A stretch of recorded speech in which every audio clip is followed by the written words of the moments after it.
6 अक्टूबर 1965 America का एक 16 वर्षीय लड़का एक मोस्ट डेंजरस केव को एक्सप्लोर करने के लिए जाता है। एक्सप्लोर करते हुए वह केव के काफी अंदर चला जाता है। तभी अचानक उसका पैर फिसल जाता है और वो केव के अंदर उल्टा 2 पत्थरों के बीच फंस जाता है। अब केवल उसके पैर हिलडुल पा रहे थे, जबकि उसका सिर दोनों पत्थरों के बीच अटक चुका था। आखिर आगे क्या हुआ उस लड़के के साथ, यह एक सच्ची घटना है जिसे सुनकर आपके रोंगटे खड़े हो जाएंगे। नमस्कार दोस्तों, मेरा नाम है महेश और आप देख रहे हैं मिस्टीरियस डॉक्यूमेंट्री। 5 अक्टूबर 1965 अमेरिका के केंटकी शहर में मौजूद एक ऑर्गेनाइजेशन के बच्चे घूमने का प्लान बनाते हैं। यह ऑर्गेनाइजेशन अनाथ बच्चों की देखभाल व उनकी पढ़ाई का काम करती है। 5 अक्टूबर की सुबह इस ऑर्गेनाइजेशन के 16 बच्चे और 3 टीचर घूमने के लिए रवाना होते हैं। सुबह का समय था, सभी बच्चे बस में एंजॉय करते हुए जा रहे थे।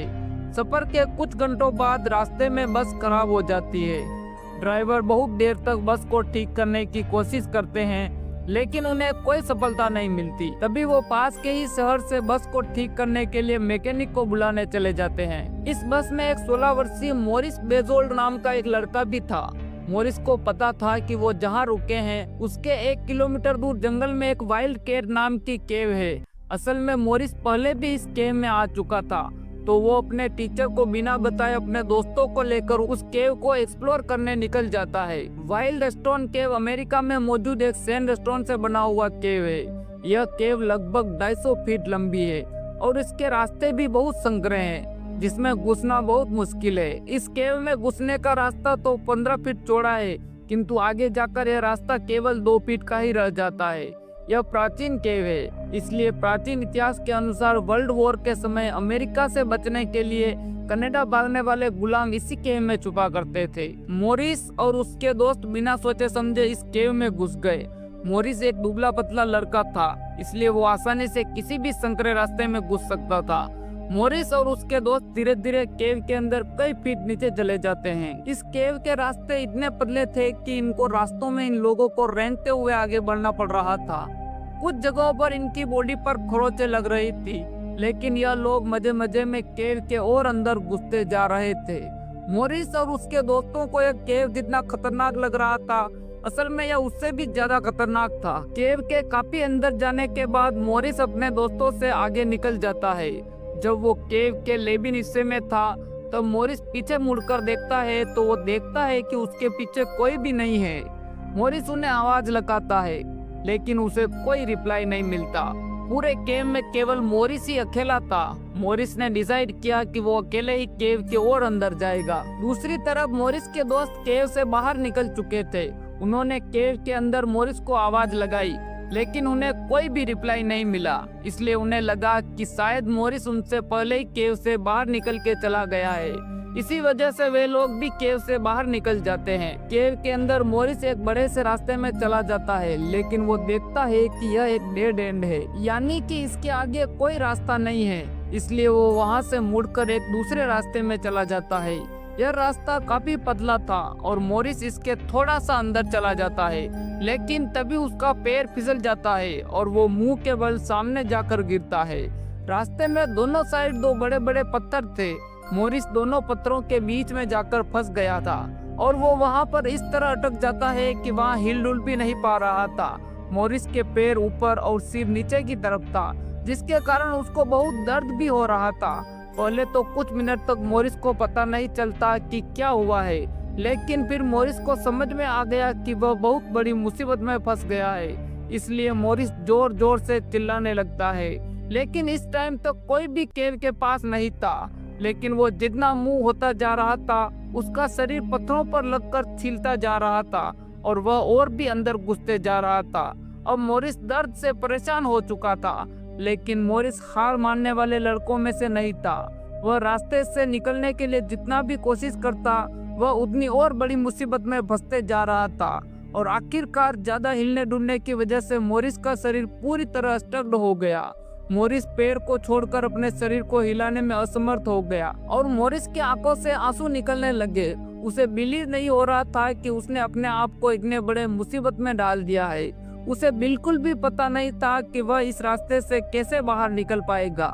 रास्ते के पत्थरों ने मॉरिस की बॉडी को पूरी तरह दबा दिया, जिस वजह से मॉरिस को सांस लेने में काफी प्रॉब्लम हो रही थी और केव के अंदर धीरे धीरे उसका दम भी घुटता जा रहा था। उसे बहुत तेज प्यास लग रही थी, लेकिन उसके पास पानी भी नहीं था। मॉरिस का पैर इंडिपेंडेंट था, इसलिए वह अपने पैर को हिलाकर रास्ते से बाहर निकलने का ट्राई करता है, लेकिन वह जितना ट्राई कर रहा था वह उस रास्ते में और गंदी तरफ फंसते जा रहा था। 1 घंटे बाद जब मॉरिस के दोस्तों को मॉरिस कहीं नहीं मिला तो वह अपने एक टीचर विलियम पवेल को वाइल्ड कैट केव के पास ले गए, क्योंकि विलियम पवेल को थोड़ा सा केव का एक्सपीरियंस था। पवेल 2 लड़कों के साथ मॉरिस को ढूंढने के लिए केव के अंदर जाता है। रास्ता इतना पतला था कि विलियम को रास्ते में रगड़ रगड़ के आगे बढ़ने में काफी प्रॉब्लम हो रही थी, क्योंकि रास्ते के नुकीले पत्थर विलियम के शरीर को खरोच रहे थे। लेकिन फिर भी विलियम जैसे तैसे करके केव के काफी अंदर चला गया। केव इतनी शांत थी कि विलियम को मॉरिस की दबी हुई सांस की आवाज सुनाई दे रही थी। विलियम सांस की आवाज को सुनकर मॉरिस के पास चला जाता है। विलियम मॉरिस को शांत करवाता है और उसको बाहर निकालने का दिलासा भी देता है। इस टाइम तक मॉरिस से कुछ भी बोला नहीं जा रहा था, क्योंकि वह काफी पेन में था और तो और पानी न मिलने की वजह से उसके होंठ भी सूख चुके थे। विलियम मॉरिस के फेस को नहीं देख पा रहा था, वह केवल मॉरिस के पैर ही देख पा रहा था। विलियम को समझ नहीं आ रहा था कि वह मॉरिस को कैसे बाहर निकाले, लेकिन तभी उसको एक आइडिया आता है। वह अपने पैंट से बेल्ट निकालता है और उस बेल्ट से मॉरिस को पैर को बांध देता है।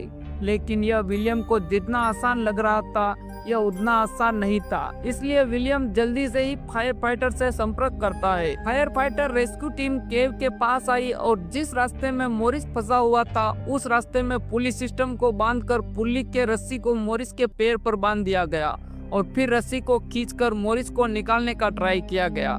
लेकिन यह प्लान भी फ्लॉप हो गया, क्योंकि मॉरिस इस रास्ते से नहीं निकल पा रहा था। फिर फायर फाइटर्स रेस्क्यू टीम ने केव के अंदर रोशनी करने के लिए एक पोर्टेबल जनरेटर को रख दिया और क्रू ने एक पाइप के थ्रू मॉरिस को ऑक्सीजन दिया ताकि रास्ते के अंदर उसका दम ना घुटे। रेस्क्यूअर और कुछ लोगों ने मिलकर एक प्लान बनाया कि जिस रास्ते में मॉरिस फंसा हुआ है उस रास्ते के ऊपर के चट्टानों को तोड़कर एक शाफ्ट बनाया जाए। लेकिन फिर डर यह था कि अगर डायनामाइट की वजह से चट्टान कोलैप्स हो गया तो मॉरिस तो चट्टान के अंदर दब के ही मर जाएगा, इसलिए इस प्लान को रिजेक्ट कर दिया गया। थोड़ी देर बाद 15 साल के मॉरिस का केव के अंदर फंसने की खबर पूरे देश में फैल गई।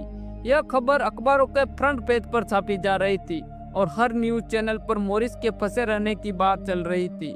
रेडियो ब्रॉडकास्ट ने मॉरिस को बचाने के लिए छोटे कद के लोगों से मदद मांगी, इसलिए एवलिन नाम की एक नर्स मॉरिस की मदद करने के लिए केव के पास आई। एवलिन की हाइट 5 फुट 2 इंच थी और उसका वेट 38 किलो था। इस टाइम तक केव के आसपास 200 से भी ज्यादा लोग खड़े हो गए थे। एल्विन केव के अंदर चली जाती है, लेकिन वो भी मॉरिस के पास नहीं पहुंच पा रही थी। वो मॉरिस से 5 फुट दूर थी, लेकिन उसने फिर भी 3 घंटे तक मॉरिस को दिलासा दिया और उसको शांत करने की कोशिश की।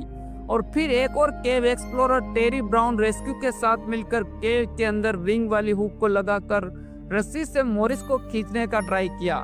मॉरिस रस्सी की वजह से थोड़ा ऊपर तो उठा, लेकिन मॉरिस रास्ते से बाहर नहीं निकल पा रहा था। इस तरह कई बार और ट्राई किया गया, लेकिन सफलता नहीं मिली। इस टाइम तक मॉरिस ने 24 घंटों से ना कुछ खाया था और ना ही कुछ पिया था। मॉरिस को ऐसा लग रहा था कि शायद अब वो नहीं बचेगा, वो यहीं पर मर जाएगा। लेकिन तभी मॉरिस के उम्र का एक लड़का ईगल स्काउट माइकल, जिसकी मॉरिस जितनी ही हाइट और वेट था, वो केव के अंदर मॉरिस के पास जाने के लिए तैयार हो जाता है। और रेस्क्यू टीम एक प्लान बनाती है कि वह मॉरिस के ऊपर रस्सी के फंदे डालेंगे और वह रास्ते में ग्लिसरीन का गोल भी डालेंगे ताकि रास्ता फिसलन हो जाए और उसको एक स्पोर्ट बोर्ड पर उठा लेंगे। ऐसा लग रहा था कि यह प्लान काम कर जाएगा, इसलिए रेस्क्यूअर टीम की मदद से माइकल केव के अंदर गया। कुछ देर बाद वह मॉरिस के पास चला जाता है। अब तक माइकल ऐसा इकलौता बंदा था जो कि मॉरिस के इतने पास तक गया था। माइकल मॉरिस के पैरों पर रस्सी बांध देता है और उसके बॉडी पर जाल भी लगा देता है। फिर मॉरिस को खींचने की कोशिश करता है। इस प्लान की वजह से मॉरिस धीरे धीरे रास्ते से बाहर निकल रहा था। यह प्लान काफी अच्छा जा रहा था, लेकिन तभी मॉरिस फिसल जाता है और वह दोबारा उसी जगह पर जाकर गिर जाता है। लेकिन फिर भी रेस्क्यूअर टीम पीछे से माइकल की हेल्प कर रहे थे, क्योंकि रेस्क्यूअर को पता था कि अगर मोरिस मर गया तो बहुत दिक्कत हो जाएगी। इसी डर से माइकल जिस रस्सी से मोरिस को खींच रहा था, रेस्क्यूअर टीम ने उसी रस्सी को तेजी से खींच दिया और इसके कारण मोरिस बाहर निकल गया। रेस्क्यूअर और केव के बाहर खड़े लोगों के अंदर खुशी की लहर दौड़ पड़ी। मोरिस को कंबल से ढककर एम्बुलेंस में बैठाया गया और केव के बाहर खड़े लोगों ने रेस्क्यूअर के लिए तालियां बजाई। हॉस्पिटल में डॉक्टर ने मोरिस की बॉडी को चेक किया तो उसकी बॉडी पर बहुत सारे चोटों के निशान थे और उसके गाल पर एक बहुत बड़ा घाव हो गया था। यह मोरिस की किस्मत ही थी कि मोरिस की जान बच पाई, वरना यह केव के अंदर भूखा प्यासा मर जाता। दोस्तों, आज के वीडियो में बस इतना ही। वीडियो पसंद आई हो तो वीडियो को एक लाइक कर हमारे चैनल को सब्सक्राइब अवश्य कर दे।